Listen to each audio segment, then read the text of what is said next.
আসসালামু আলাইকুম। সাদিয়া রান্নাঘরে আপনাদেরকে আবারও স্বাগতম। আমি আজকে ফ্রিজনাল পরোটা করে দেখাবো।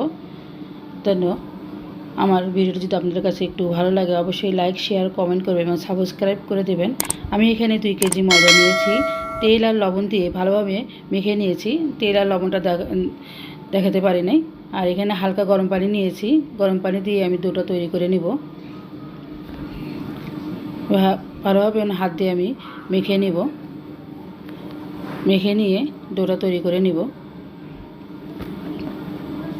ডোটা তৈরি করা হয়ে গেছে, ভালোভাবে মেখে নিয়েছি আমি। এখন ছোটো ছোটো লিচি কেটে নেব।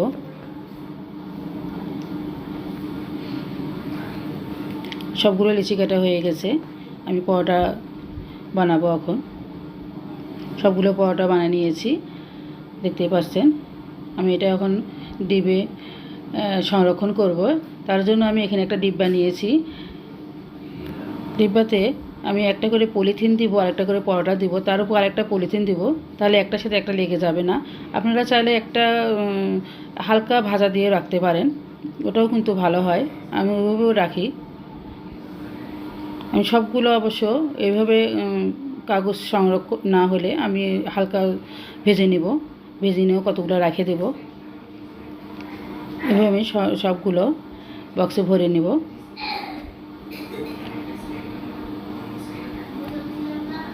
একটার পর একটা দিচ্ছি, দেখতেই পাচ্ছেন। এভাবে সংরক্ষণ করবেন আপনারাও। এটা এখন ডিবে রেখে দেবো আমি গতকাল ডিবে রেখেছিলাম, আজ আপনাদেরকে বের করে দেখাচ্ছি। আমি একটা ভেজে নিচ্ছি, দেখতেই পাচ্ছেন। একদম বরফ জমে গেছে, শক্ত। তেলের মধ্যে তেলটা গরম করে তেলের মধ্যে দিয়ে দিয়েছি। এটা আমি এখন ভেজে নিচ্ছি।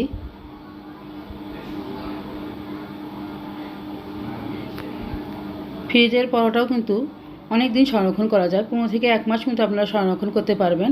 স্বাদ গন্ধটা কোনো থেকেই কিন্তু টাটকা পরোটার থেকে কম নয়। এভাবেই আপনারা সংরক্ষণ করবেন। আমার ভিডিওটা ভালো লাগে অবশ্যই সাবস্ক্রাইব করে দেবেন।